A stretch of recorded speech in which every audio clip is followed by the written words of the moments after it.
Assalamualaikum warahmatullahi wabarakatuh. Waalaikumsalam. Alhamdulillah kita panjatkan puji kehadirat Ilahi Robbi yang mana pada hari ini kita bisa berkumpul di kelas 3 ya Bu dalam acara aksi nyata puisi tentang budaya positif. Ya Bu, kita salawat serta salam kita sampaikan kehadirat kepada Nabi Muhammad Sallallahu Alaihi Wasallam. Ibu, saya ucapkan terima kasih ya Bu ya atas kedatangannya. Mungkin dengan kesibukan ibu-ibu semua bisa sempat datang ke ruangan ini. Baik Ibu, pada kesempatan ini saya akan menyampaikan beberapa materi tentang budaya positif. Ini Ibu udah tahu belum ini budaya positif? Ada yang tahu? Belum. Baik. Ini adalah merupakan modul 1.4 Bu ya. Semua dari pelatihan guru penggerak itu ada 3 modul Bu. Ini modul 1.4 itu tentang budaya positif. Budaya positif yaitu merupakan suatu nilai-nilai atau keyakinan atau kebiasaan yang dilakukan di sekolah dan berpihak pada anak, sehingga pada prosesnya dapat mewujudkan murid yang berpikir kritis, punya rasa tanggung jawab yang tinggi dan memiliki rasa hormat dan kasih sayang dengan memandang kodrat baik kodrat alam maupun kodrat jamaah. Jadi pembiasaan yang baik Bu yang telah ada di sekolah ya, seperti misalnya hari Senin kita upacara bendera. Terus sebelum masuk kita berbaris dulu yang rapi. Jadi pembiasaan berbaris Bu. Terus setelah masuk sekolah, masuk kelas membaca doa, membaca shalawat Nabiah, membaca surat-surat pendek. Ibu itu merupakan budaya positif yang terus akan diterapkan di sekolah kita. Mudah-mudahan nanti di rumahnya masing-masing budaya positif ini dapat juga dilakukan oleh anak-anak kita, ya Bu.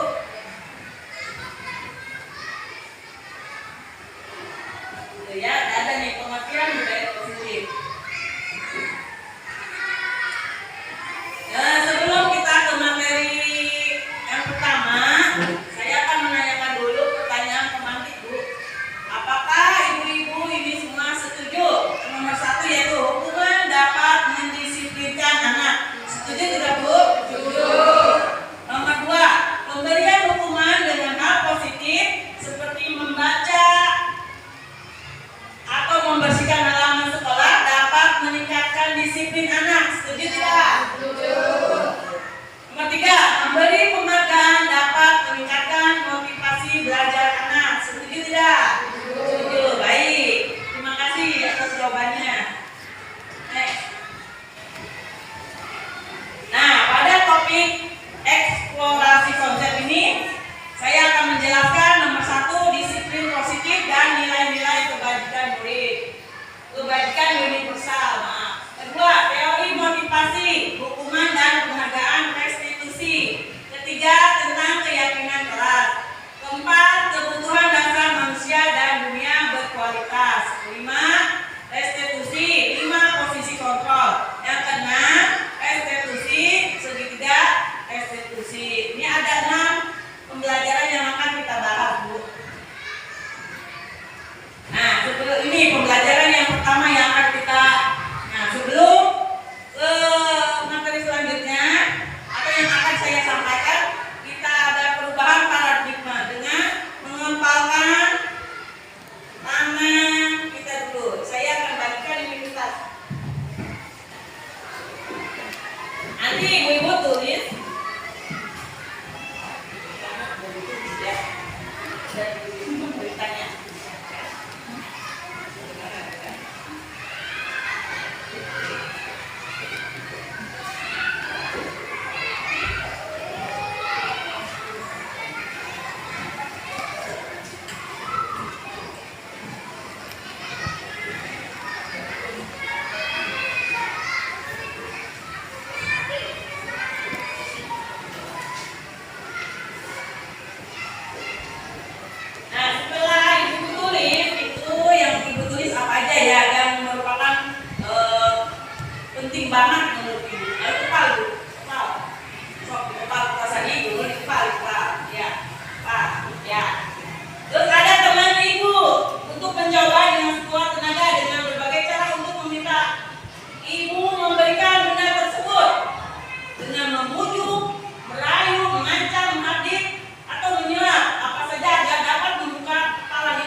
disiplin ya Bu ya.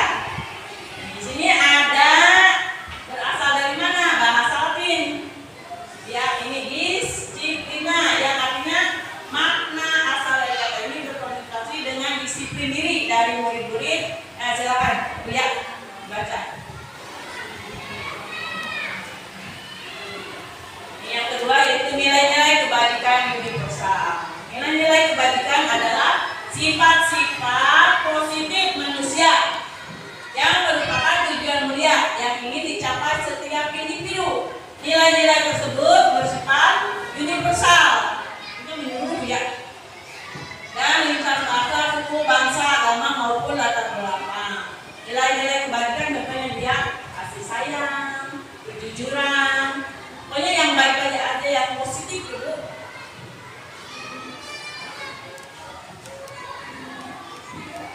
Ini ada menurut Dr. William Glaser pada teori kontrol, setiap perilaku atau perbuatan memiliki suatu tujuan. Dengan mengaitkan nilai-nilai kebajikan yang diyakini seorang, maka motivasi intrinsiknya akan terbangun sehingga menggerakkan motivasi dari dalam untuk dapat mencapai tujuan mulia yang diinginkan. Menurut Diana Rosen, nilai-nilai kebajikan yang ingin dicapai oleh setiap anak Indonesia kita kenal dengan profil pelajar Pancasila. Jadi tujuan pembelajaran, tujuan pendidikan kita sekarang Bu menjadi ini profil pelajar Pancasila, yaitu beriman, bertakwa kepada Tuhan Yang Maha Esa dan berakhlak mulia, berkebinekaan global, bergotong royong, mandiri, kreatif, benar, kritis. Ini ada nyanyinya Bu ya. Kita bernyanyi sama-sama tentang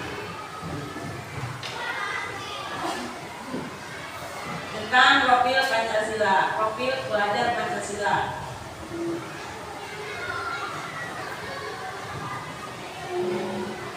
Ini dia ada ya.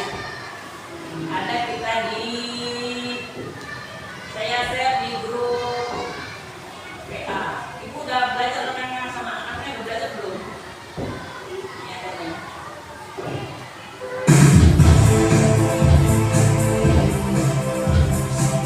Kita berdiri ya, berdiri. Ikutin gerakannya.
Materi yang kedua yaitu pembelajaran kedua yaitu teori motivasi hukuman dan penghargaan restitusi.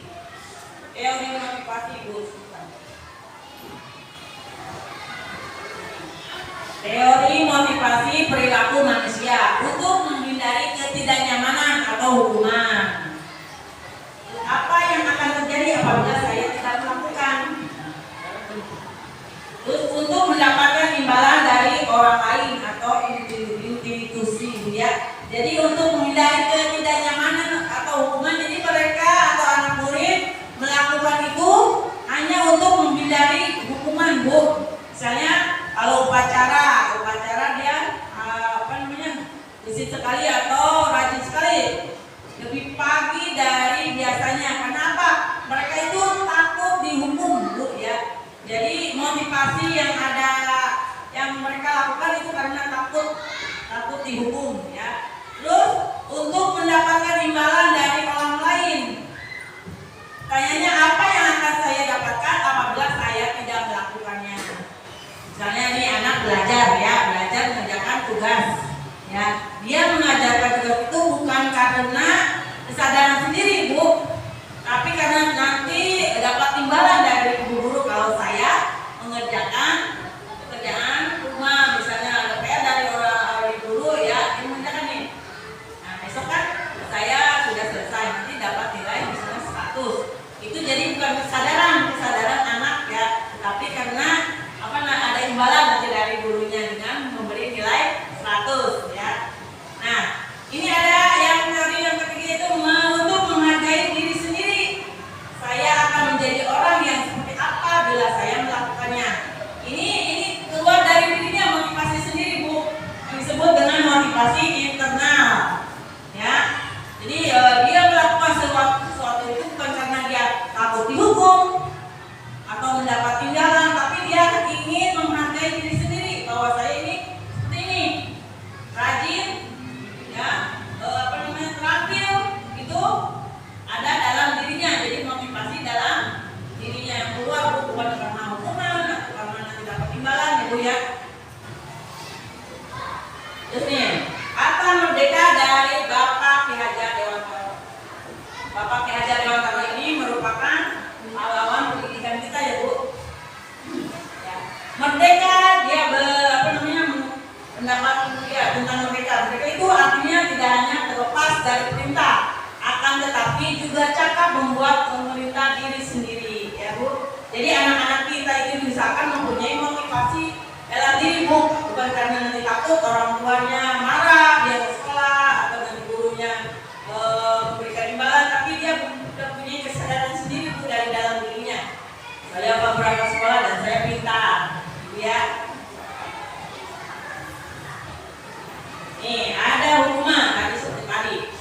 Hukuman bersifat tidak terencana atau tiba-tiba. Anak atau murid tidak tahu apa yang akan terjadi dan tidak dilibatkan. Hukuman bersifat satu arah dari pihak guru yang memberikan dan murid. Hanya menerima suatu hukuman tanpa melalui suatu kesepakatan atau pengarahan dari pihak guru baik sebelum atau sesudahnya. Hukuman yang diberikan bisa berupa fisik maupun psikis. Untuk kejiwaan Bu ya. Anak disakiti oleh suatu perbuatan atau kata-kata. Nah Bu ya, kita di SD guru-gurunya biasanya memberikan hukuman Bu apabila mereka misalnya tidak disiplin Bu, tidak memakai baju atau memakai baju yang sesuai dengan hari, misalnya hari Senin pakai pramuka, terus tidak pakai dasi atau tidak pakai topi, dihukum di depan ya. Nah, nanti untuk merdeka belajar, kurikulum merdeka belajar ini hukuman ini akan kita ganti dengan nanti ada ya, saya jelaskan. Ini konsekuensi yang berupa disiplin Bu, yang seperti saya tadi utarakan bahwa disiplin itu membentuk konsekuensi sudah terencana atau sudah disepakati. Misalnya anak terlambat sekolah tidak boleh masuk ke kelas ya. Anak sudah tahu nih bahwa dia kalau misalnya tidak disiplin akan diberi konsekuensi ya. Dia tidak mengerjakan PR. Nah, anak sudah tahu nih, saya kalau tidak mengerjakan PR nanti dikasih sanksi sama ibu guru. Nah, udah disetujui nih oleh murid dan guru. Umumnya bentuk-bentuk konsekuensi dibuat oleh pihak guru atau sekolah dan murid sudah mengetahui sebelumnya. Jadi apa yang misalnya dia tidak sesuai dengan tata tertib, nanti ada konsekuensinya atau sanksinya ya Bu ya. Tapi bukan berarti hukuman. Karena kalau hukuman tadi anak tidak tahu apa dia membuat salah, nanti dapat hukuman dia nggak tahu nih. Nah kalau ini si murid sudah tahu, sudah sepakat sama guru. Apabila tidak mengerjakan PR, dia pasti nanti ada dapat sanksi ya Bu ya. Nih ada tindakan restitusi. Ini berbeda dari hukuman tadi sama konsekuensi Bu ya. Restitusi adalah proses menciptakan kondisi bagi murid untuk memperbaiki kesalahan mereka Bu, sehingga mereka bisa kembali pada kelompok mereka dengan karakter yang lebih kuat. Restitusi juga merupakan proses kolaboratif yang mengajarkan murid untuk kolaboratif. Ini antara kerjasama ya Bu ya, antara murid dan guru, mencari solusi untuk masalah mereka dan membantu murid berpikir tentang orang seperti apa yang mereka inginkan dan bagaimana mereka harus memperlakukan orang lain. Jadi nanti ya pada kurikulum merdeka kita akan menggunakan ini Bu, restitusi. Ya, anak diajak bicara gitu, ngobrol. Kenapa mereka melakukan salah kesalahan? Terus dicari apa masalahnya, gitu. Bagaimana dia bisa memperbaiki dirinya sendiri, memperbaiki kesalahannya. Misalnya contohnya tadi seperti tadi, upacara tidak pakai kopi, tidak pakai dasi. Jadi kita tidak langsung menghukum Bu. Ya, kita cari dulu permasalahannya kenapa nak kamu tidak menggunakan kopi dan dasi. Ya, pasti ada alasannya dong. Ya, terus apa namanya? Kita tanya. Nah, dia mencari alasan begini-begini. Nah, nanti kita sampai lagi ke mereka. Kenapa itu bisa terjadi? Nanti dia alasannya gini-gini. Nah, bagaimana menurut kamu supaya tindakan salah itu kamu tidak diulangi lagi? Gitu, ya. Nanti dicari Bu. Ya, oh iya Bu. Besok-besok aku akan bangun-bangun lagi Bu. Jadi peralatannya sudah disiapkan semalam. Jadi pagi-pagi bangun, langsung mandi, sarapan, kopi. Ya, berarti kita tidak menyalahkan anak ya. Pasti anak tuh punya sendiri, punya alasan sendiri kenapa mereka. Jadi kesalahan tidak mereka maksudnya direncanakan kan oleh mereka. Jadi ya kesalahan kan misalnya bangun pagi-pagi emang mau kan bangun pagi-pagi, bangun siangan misalnya tidak mau kan. Ya, nanti cari solusinya oleh murid itu sendiri, gitu ya. Mudah-mudahan ini bisa ya. Tahan kita apa namanya diterapkan ini tindakan restitusi ini.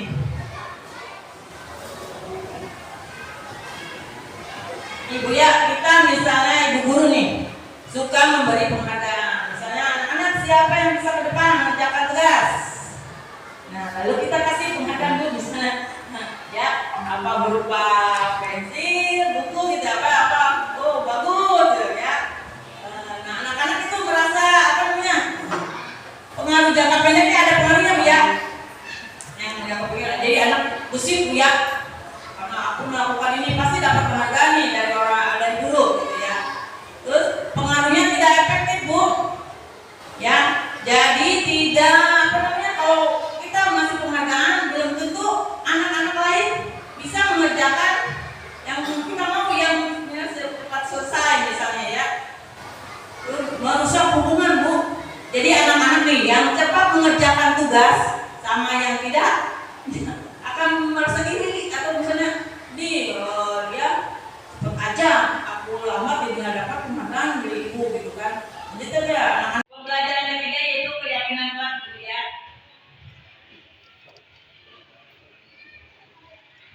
Mengapa tidak pelaturan saja? Mengapa harus keyakinan kelas?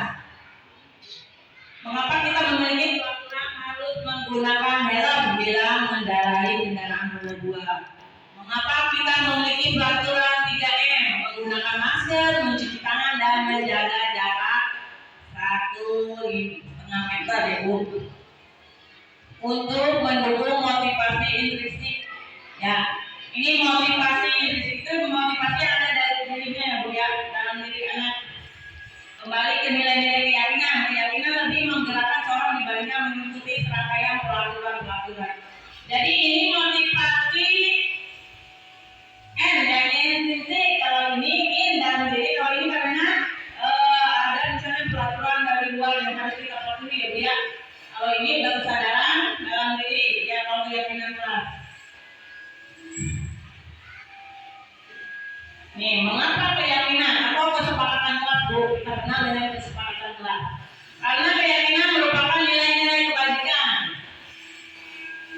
yang disepakati bersama secara universal, lepas dari latar belakang, suku, negara, bangsa maupun agama.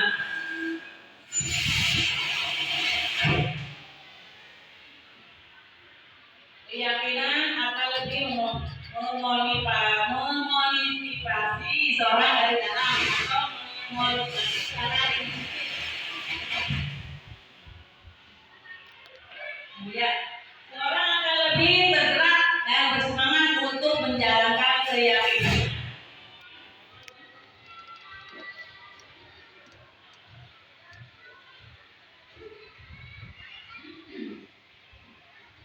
Kita lihat video yang kemarin.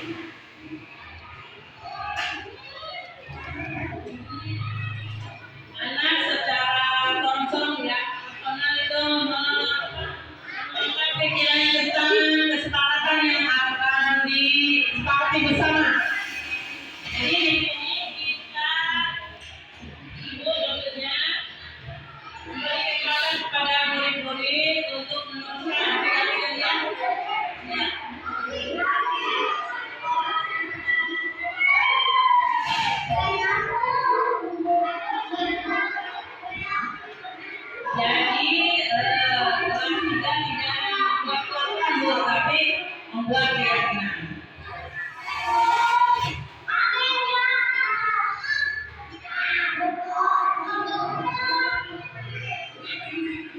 Lalu pendapat mereka ditempelkan di depan agar teman-temannya lain membacanya, ya. Anak orang kelihatannya berbeda-beda ya.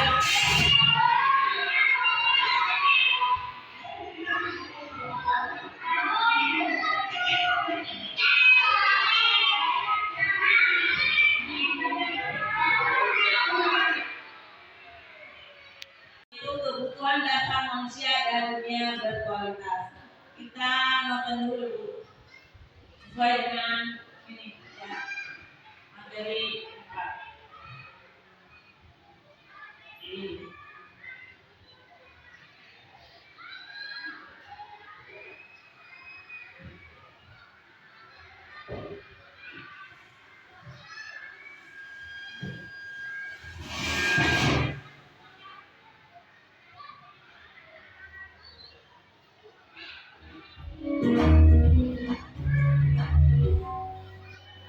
Salam dan bahagia Ibu dan Bapak Guru hebat. Untuk membangun budaya sekolah yang positif dengan lingkungan yang aman dan mendukung murid untuk menjadi pribadi yang berdaya, seimbang, dan bahagia, salah satu upaya yang dapat dilakukan oleh guru adalah memahami kebutuhan dasar yang mendasari perilaku murid. Pada video kali ini, kita akan membahas tentang 5 kebutuhan dasar manusia.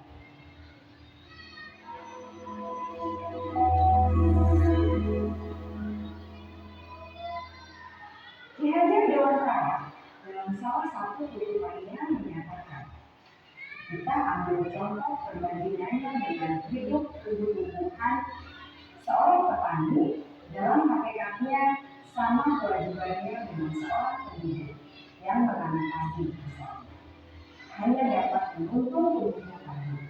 Dia dapat memperbaiki kondisi tanah, memelihara tanaman padi, memberi pupuk dan air, membasmi ulat-ulat atau jamur-jamur yang mengganggu hidup tanaman padi, dan lain sebagainya. Ketika guru memahami kebutuhan apa yang mendasari perilaku murid, dan guru berusaha menuntun dan mendukung murid dalam memenuhi kebutuhannya secara positif, pada hakikatnya guru tersebut ibarat seorang petani yang sedang berusaha memahami kebutuhan masing-masing tanaman. Dan dia berusaha memenuhi kebutuhan tanaman tersebut agar dapat memenuhi dengan subur dan maksimal. Dr. William Glasser, seorang psikiater dari Amerika Serikat, menyatakan bahwa seluruh tindakan manusia memiliki tujuan tertentu, yaitu memenuhi kebutuhan dasarnya. Ketika kelima kebutuhan dasar telah terpenuhi secara memadai, maka murid akan tumbuh dengan seimbang dan bahagia. Sebaliknya, ketika kebutuhan dasar tidak terpenuhi dengan baik, maka seseorang akan mengalami emosi negatif, bosan, sedih, dan kecewa. Maka mereka dapat melakukan perbuatan yang bertentangan dengan nilai-nilai kebajikan atau melanggar peraturan. Dengan kata lain, perilaku buruk seseorang biasanya adalah respons dari kebutuhan yang tidak terpenuhi. Namun, mereka tidak tahu cara untuk menyampaikan. Ada 5 kebutuhan dasar manusia menurut Dr. William Glasser, yaitu yang pertama, kebutuhan untuk bertahan hidup atau survival. Yang kedua, kebutuhan untuk merasa diterima atau love and belonging. Yang ketiga, kebutuhan akan kebebasan atau freedom. Yang keempat, kebutuhan akan kesenangan atau fun. Dan yang kelima, kebutuhan akan kekuasaan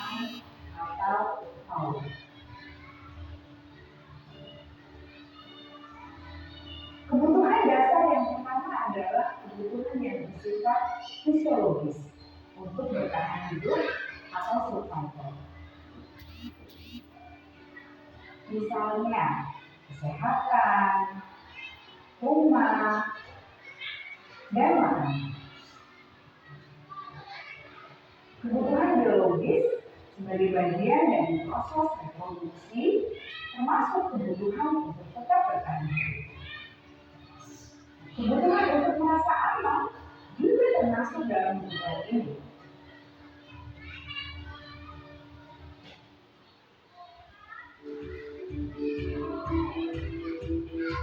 Agar murid dapat belajar dengan baik, kebutuhan mereka akan merasa aman, pangan, sandang, dan papan harus terpenuhi. Bagaimana mungkin mereka dapat belajar dengan baik bila mereka datang ke sekolah dengan perut yang lapar atau bila rumah mereka menyajikan?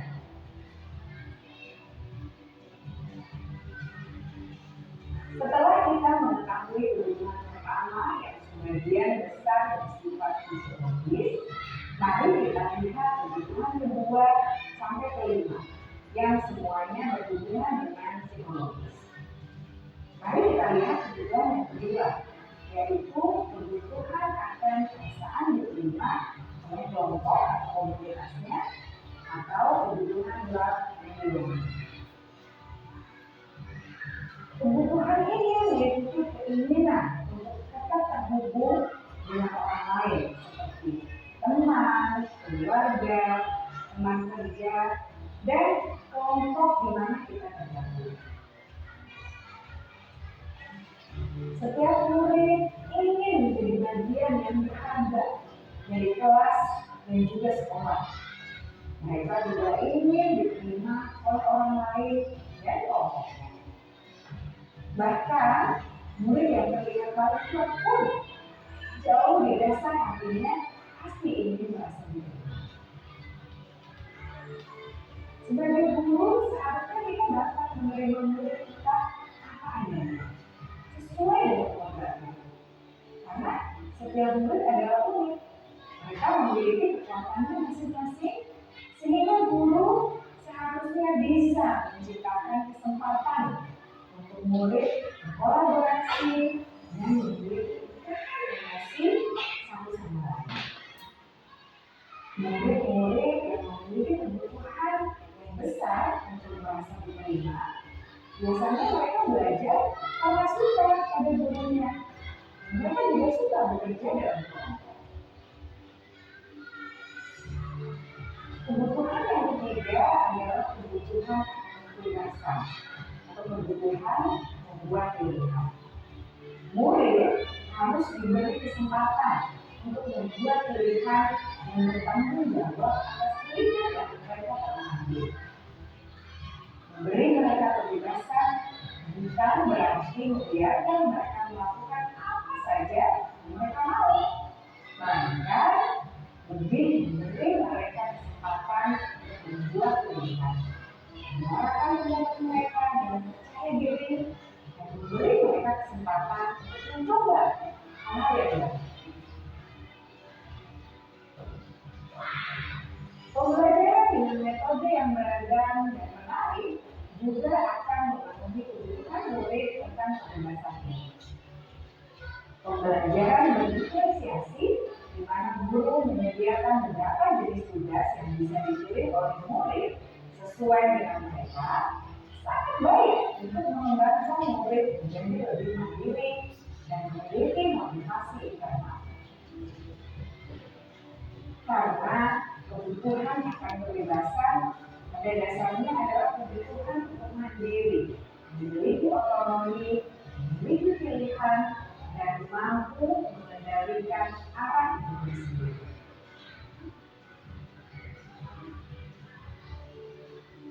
Kebutuhan yang keempat adalah kebutuhan kesenangan. Bayangkan Bapak Ibu hidup tanpa rasa senang, betapa menyedihkannya. Dosa menghubungkan kebutuhan akan kesenangan dengan belajar. Jangan sepelekan kebutuhan murid untuk merasa senang di kelas.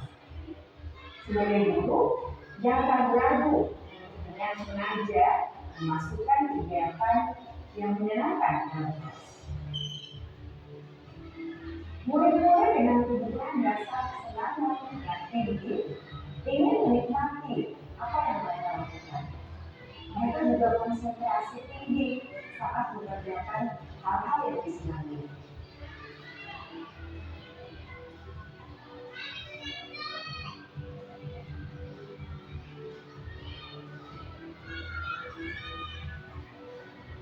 Kebutuhan yang kelima adalah kebutuhan akan penguasaan. Setiap murid memiliki kebutuhan untuk merasakan praktek. Menjadi terakhir diakui capaian dan keterampilannya. Mendengarkan, bisa membuat dampak dan pengaruh dan memiliki rasa hargai.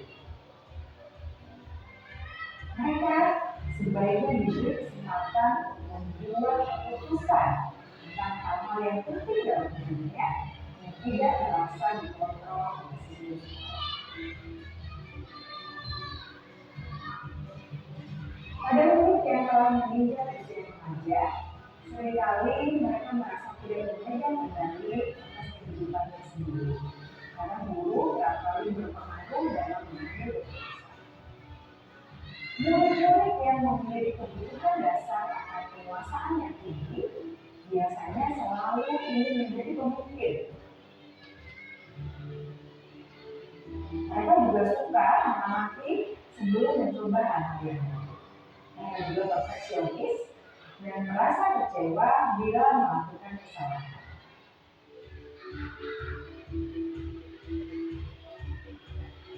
Ibu dan bapak guru sangatlah penting bagi kita untuk mengetahui kebutuhan dasar murid-murid agar kita memahami alasan dibalik sikap dan tindak laku mereka. Bila murid berperilaku buruk atau melanggar peraturan sehingga tindakannya tidak sesuai dengan nilai-nilai yang diinginkan, maka guru harus mencari tahu alasan yang mendasari tindakan tersebut dan kebutuhan apa yang belum terpenuhi. Melalui percakapan dengan guru dalam pendekatan disiplin positif, murid dapat diajar untuk bersikap efektif dalam mengenali kebutuhan dan berusaha mereka penuhi dan mendasari tindakan mereka. Jika guru mengabaikan perilaku buruk murid, maka perilaku tersebut akan berpengaruh pada suasana kelas yang kurang kondusif dan akan berpengaruh pada tujuan dari pendidikan itu sendiri. Ibu bapak guru hebat, mari kita menjadi guru yang lebih baik dengan memahami kebutuhan dasar murid-murid kita dan senantiasa membimbing mereka untuk menjadi pribadi yang berdaya. Ibu, jadi harus memahami kebutuhan dasar murid Ibu ya. Yang pertama yaitu kebutuhan untuk bertahan hidup atau rasa aman tadi ya, tanda paman ya. Anak misalnya dari rumah belum sarapan akan kelihatan begini, guru itu harus tahu kenapa anak kurang aktif, kenapa anak loyo gitu ya Bu ya. Kita tanyakan kenapa nak? Ya ada alasannya, wah saya belum sarapan Bu ya. Harus tahu ya. Jadi orang tua itu harus menyarankan anak itu ke sekolah sudah sarapan Bu, jadi mereka sudah siap belajar itu ya, jadi tidak memikirkan perutnya. Yang kedua, perasaan diterima Bu ya. Jadi anak ke sekolah itu merasa diterima oleh kelompoknya, oleh gurunya. Jadi anak tidak menyendiri Bu ya, jadi ada di kelompok. Ketiga, tentang kebebasan Bu ya. Keempat, itu kesenangan. Anak ke sekolah itu harus senang Bu ya. Dengan perasaan senang, jangan sedih gitu ya. Kalau ada kejadian di rumahnya, dibawa ke sekolah Bu. Di sekolah dia di kelas itu sedih, jadi tidak ibu memberi pelajaran, ibu guru memberi pelajaran, mereka tidak sangka gitu ya.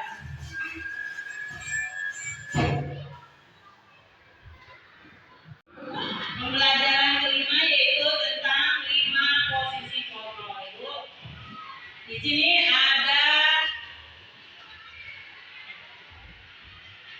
ada penghukum Bu.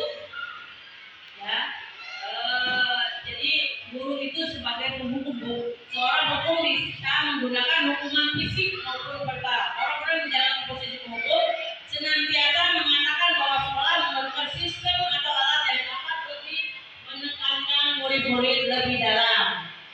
Ya, penghukum itu suaranya tinggi, bahasa tubuh, mata ngotot, jari menunjuk-nunjuk, menghati-hati gitu ya.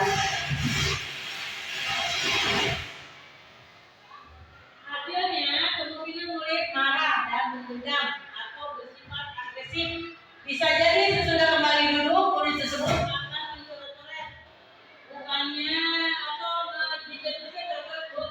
Lebih buruk lagi sebelum sekolah murid melihat motor atau mobil bapak gurunya bisa jadi ditugaskan karena dia dendam.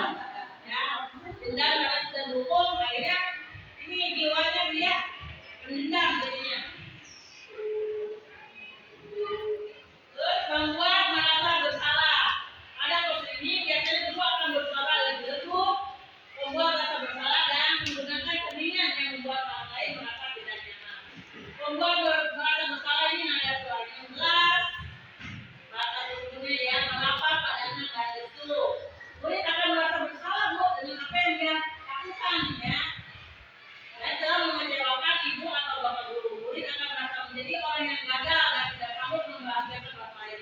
Kadang-kala sikapnya seperti ini lebih berbahaya dari sikap hukum karena emosinya akan tetap di dadanya juga diri jiwanya ketanam rapat di dalam murid. Jadi bukannya di dalam hati. Ya, dia tidak dilakukan tapi dia akan terus-menerus sampai tuanya. Oh ibu itu yang pernah begini gitu ya. Dia. Nih, ada guru yang bersikap bagaimana dia? Guru pada waktu ini tidak akan menyakiti muridnya, namun akan tetap berupaya mengontrol murid melalui persepsi. Posisi teman pada guru bisa dinyatakan positif. Positif ini berupa hubungan baik yang terjalin seperti sayang. Ada waktu ngajar kelas 1 ya, anak itu kayak teman ya. Nah, ternyata di sini ada posisi negatif dan positifnya, yaitu murid akan merasa senang nih positifnya. Akan berguru, ini termasuk dampak yang positif. Hanya saja di sisi negatif, murid menjadi tergantung pada guru tersebut. Jadi apabila saya izin digantikan dengan guru lain, dia tidak mau bu, karena sudah akrab dengan guru yang sebelumnya, gitu ya. Tidak anak ya, susah dihasilnya bu kalau digantikan dengan guru yang lain ya, karena tergantung sama guru dia sendiri, gitu ya. Oke, pemantau, ada guru sebagai pemantau. Berarti mengawasi, guru selalu mengawasi kita lakukan itu. Pada saat kita mengawasi, kita bertanggung jawab atas perilaku orang yang kita awasi. Ya. Pemantau itu ada kurangnya data, maksudnya koma. Murid memahami konsekuensi yang harus dijalankan karena telah melanggar salah satu peraturan sekolah ya. Ini yang dia orang guru mempunyai tindakan manajer yaitu posisi di mana guru berbuat sesuatu bersama dengan murid. Seperti apa murid mempertanggungjawabkan perilakunya, mendukung murid agar dapat menemukan solusi atas permasalahan sendiri. Baik, kita perhatikan video yang Bu ada di sini.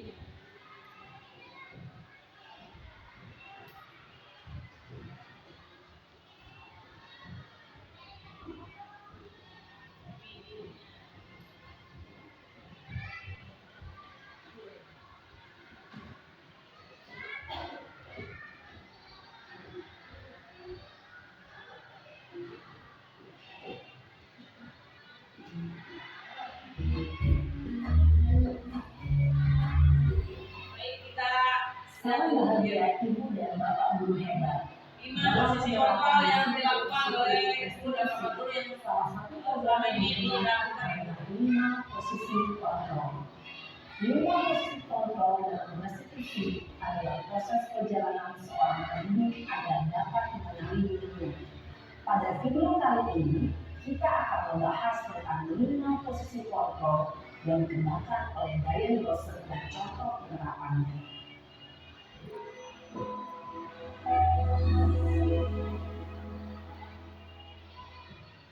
5 posisi kontrol itu adalah 1. Posisi penghukum. 2. Posisi pembuat merasa bersalah. 3. Posisi teman. 4. Posisi pemantau atau monitor. Dan 5. Posisi manajer.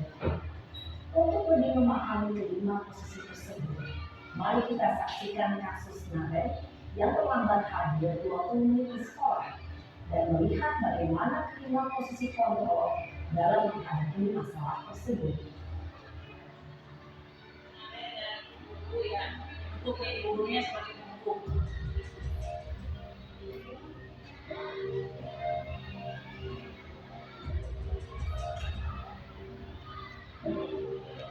Nadanya tinggi. Naren!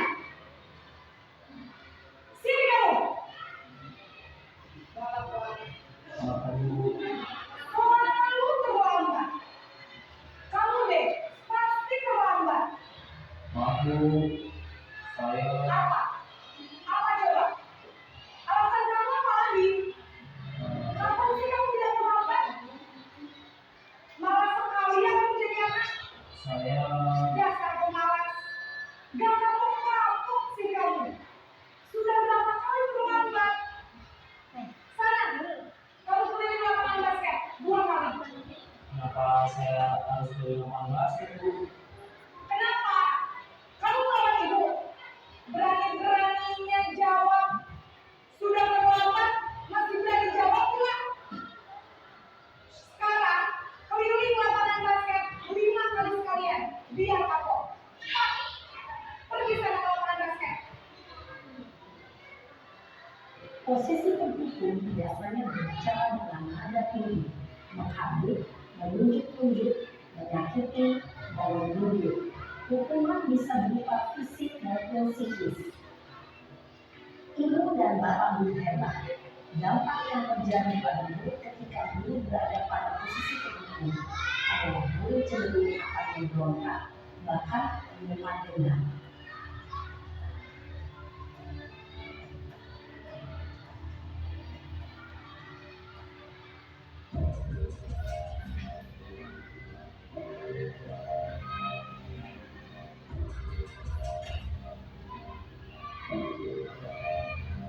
Naren!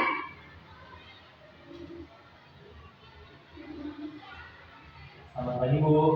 Naren, kamu kenapa terlambat lagi, nak? Ya Tuhan, Naren, kamu senang ya bikin ibu susah ya? Kalau kamu terlambat lagi, nanti ibu yang dibawa kepala sekolah, nak. Disangka ibu tidak bisa membina kamu. Duh, gimana ini? Maaf Bu. Duh, Gusti Naren, kamu suka ya kalau ibu berbawa kepala sekolah? Terus, sekarang ibu harus tulis apa ini buku absen? Ini kamu sudah sering terlambat loh. Ibu harus apa coba? Maaf Bu. Maaf sekali.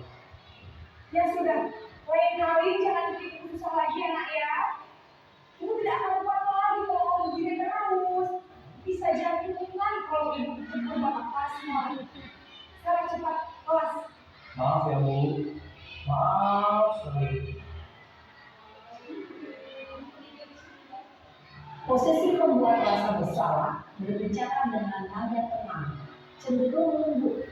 Namun kata-kata yang diutarakan membuat murid merasa menjadi ukuran yang gagal, memandang buruk dirinya sendiri, merasa tidak berharga, dan tidak sanggup membahagiakan orang lain. Ketika guru mengambil posisi pembuat rasa bersalah, murid akan memandang dirinya yang bersalah dan ia akan menyimpan emosi negatif tersebut di dalam dirinya.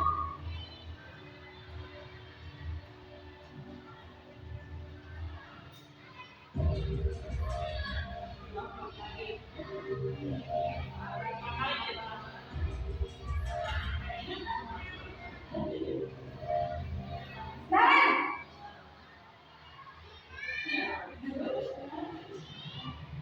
Selamat pagi Bu. Wah, sudah jam berapa ini, nak? Selamat pagi ya, sayang. Iya Bu. Habis guru saya belum bangunkan saya Bu. Kamu malah menyalahkan ibu kamu. Kamu bukannya anak yang paling kencang. Kok terlambat sih? Iya Bu. Saya memang malam bangun tadi. Jadi biarpun saya lagi kencang, tetap ngajinya Bu. Ya sudah sana, nanti lain kali larinya lebih kenceng lagi ya, biar gak terlambat lagi. Bikin surat ibu demi ibu, bisa kan? Bisa lah Bu. Sudah sana di sekolah, ibu beresin urusan absen kamu. Kamu ini ada tes aja.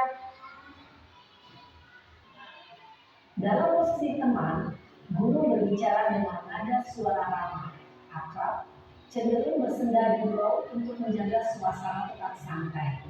Murid akan merasa senang, aman, dan akrab dengan guru. Identitas yang tercipta adalah identitas sukses atau berhasil.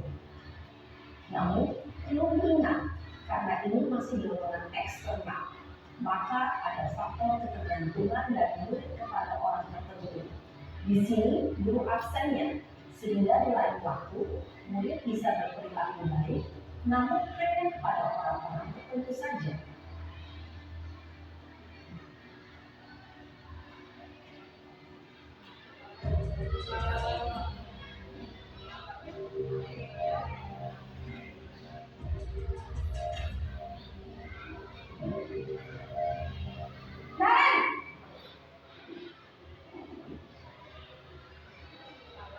Selamat pagi Bu. Nah, Ren, apa peraturan sekolah kita tentang jam berapa kita harus masuk sekolah, nak? Kita harus di sekolah jam 7 Bu. Iya, betul. Sekarang sudah jam 7.20. Kalian sudah tahu konsekuensinya jika terlambat hadir? Paham Bu. Saya harus tinggal kelas pas jam istirahat selama 20 menit. Iya, benar. Konsekuensinya demikian. Jadi nanti jam 9.30 pas istirahat, kamu harus tinggal di kelas, kerjakan tugas tambahan untuk ketertinggalan kamu, ya? Baik Bu. Posisi pemantau mengandalkan penghitungan atau data untuk mengontrol murid. Guru mengarahkan murid berdasarkan peraturan dan konsekuensi. Seorang pemantau menunjukkan bahasa tubuh dan ekspresi wajah yang datar dan cenderung formal.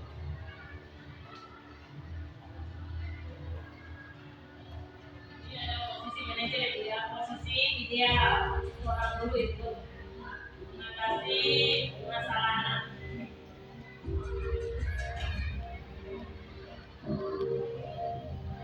Jalan!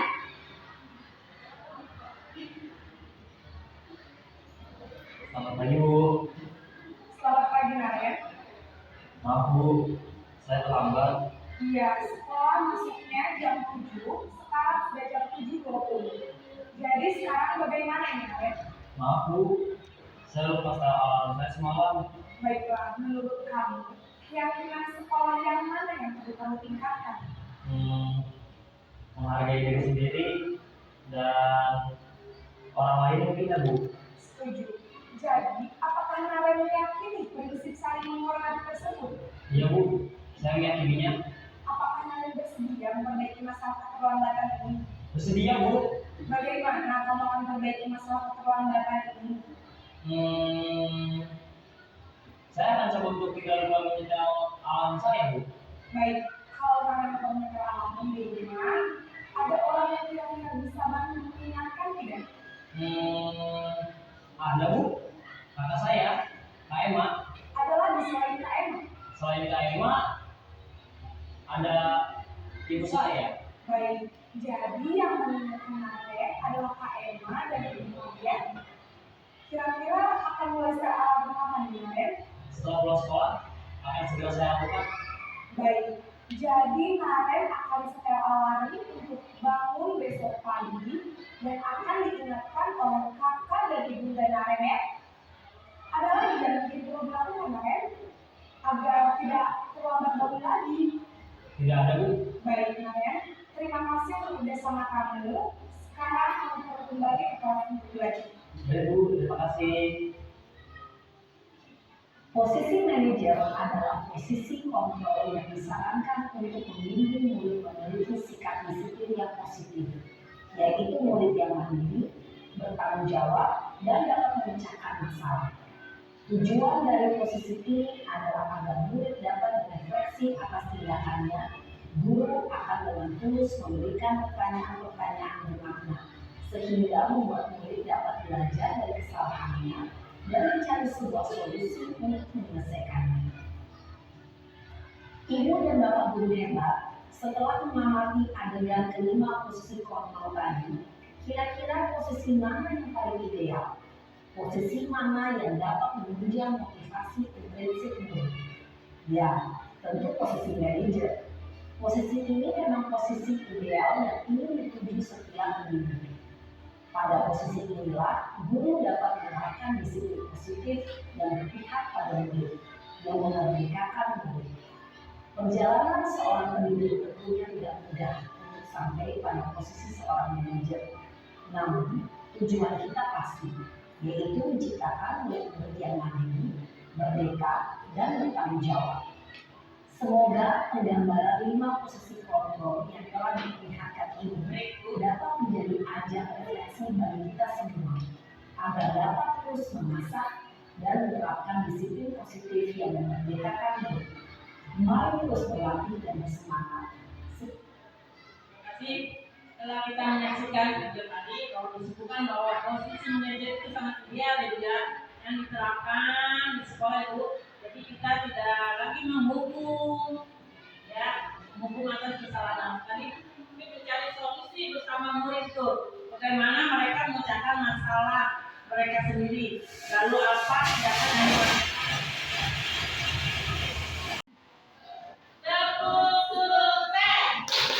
Di hatiku ada cinta, di mulutku ada doa, di tanganku ada karya. Sukses, sukses, yeay! Guru penggerak, bergerak, bergerak, menggerak.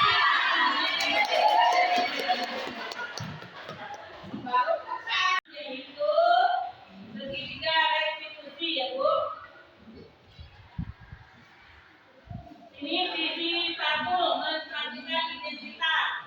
Bagian dasar dari segitiga ini Bu. Segitiga restitusi ada 3 sisi ya Bu.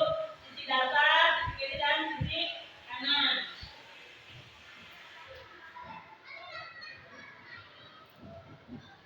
Sisi 1 menstabilkan identitas. Di bagian dasar dari segitiga bertujuan untuk mengubah identitas anak dari orang gagal karena melakukan salah menjadi orang yang sukses. Anak yang melanggar peraturan karena sedang mencari perhatian adalah anak yang sedang mengalami kegagalan. Dia mencoba untuk memenuhi kebutuhan dasarnya, namun ada benturan.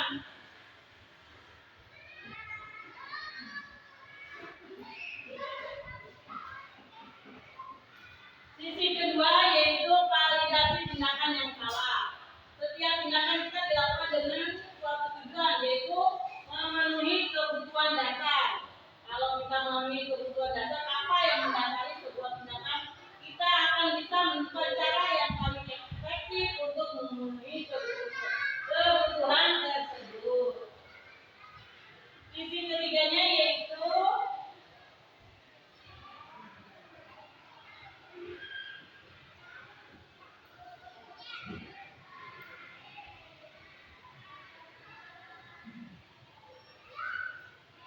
menanyakan ya. Jadi sekolah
video kali ini kita akan membahas tentang salah satu program disiplin positif yang diterapkan di lingkungan sekolah yang dikenal dengan nama restitusi.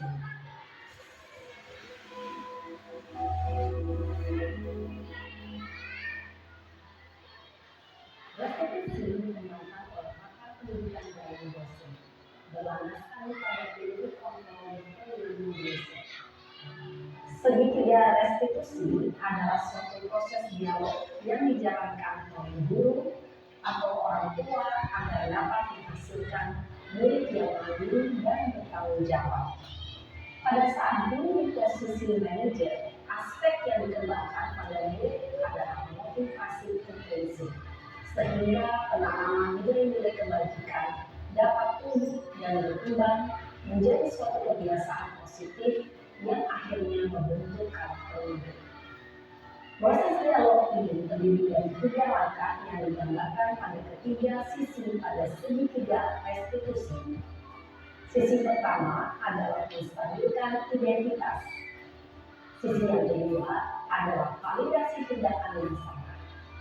Dan sisi yang ketiga adalah menanyakan keyakinan.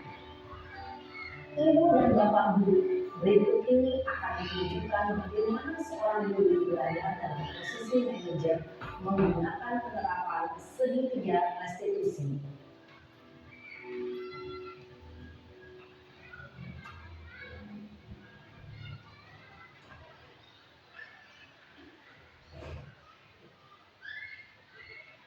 Siang sana. Siang Pak. Sudah lama nggak ketemu sana? Kenapa hadir dari di sini? Kesel Pak, kesel banget. Masa aku dikatain uang minta Pak? Ya aku marah lah. Aku balik ke Eka di depan kelas. Kesel banget. Oh begitu. Ya pasti kamu marah dan kesal. Bapak juga akan marah apabila ada yang melupa seperti itu. Kemudian pada saat itu kamu mau melakukan apa? Ya saya langsung ngatain Eka Pak. Kesel banget. Saya bentak-bentak dia di depan orang lain. Oh begitu. Pasti kamu melakukan seperti itu karena suatu alasan tertentu, bukan? Iyalah, saya diam aja Pak. Ya saya bela diri lah. Masa saya dituduh tukang fitnah? Ya wajib lah. Mempertahankan harga diri itu sesuatu yang penting buat kamu. Untung kamu tidak bertindak seperti gambar lagi. Hanya membentak-bentak. Iya Pak. Untung saya masih bersabar dan hanya membentak saja. Sudah gemes padahal. Saya pasti bela diri lah. Ya pasti ya. Tapi kamu memilih untuk tetap bertahan dan bersabar. Kamu memilih untuk tidak berbuat lebih parah lagi. Iya. Nah, sekarang coba kita lihat lagi tindakan kamu yang mentak-mentak Eka di kelas. Tindakan kamu itu kira-kira sesuai dengan keyakinan kelas atau prinsip tidak? Enggak lah Pak. Capek Pak jadi marah. Jadi keyakinan atau prinsip mana yang perlu sesuai dengan keinginan kamu? Ya, saya sebenarnya sangat menghargai orang lain. Mungkin saat itu saya menjadi emosi, jadi tidak menentukan sikap itu. Kamu meyakini tidak? Menghargai orang lain itu penting buat kamu. Yakin lah Pak. Iya, setuju. Kita harus saling menghargai. Namun ada juga keyakinan yang kita sepakati yang perlu kita jalankan apabila kita sedang marah, kan? Ya, saya bisa lebih proaktif, mulai dengan diri sendiri. Saya bisa jadi lebih sabar, mengambil waktu jeda untuk berpikir mau apa selanjutnya. Kira-kira kamu bersedia memperbaiki masalah ini tidak? Sedia Pak. Kalau kamu memperbaiki masalah ini, kamu akan menjadi orang seperti apa? Saya akan menjadi orang yang bertanggung jawab paling ya Pak. Dan senantiasa proaktif. Iya, menurut kamu bagaimana rasanya menjadi orang seperti itu? Ya nyaman lah, bangga bisa bersabar dan menghadiri. Baiklah kalau begitu. Yuk kita pikirkan bagaimana memperbaiki masalah ini.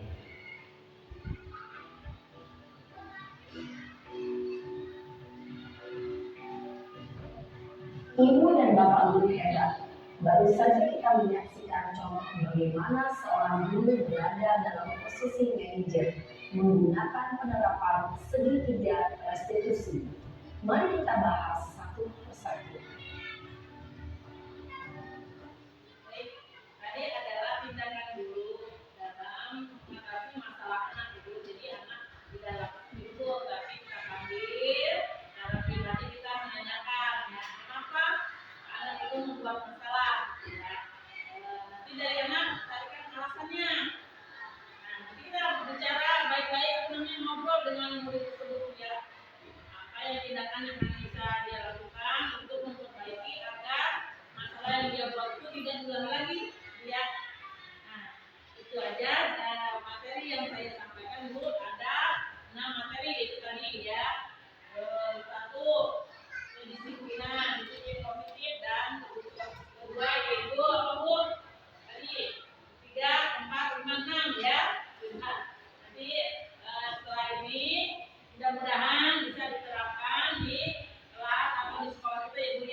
akhiri. Assalamualaikum warahmatullahi wabarakatuh.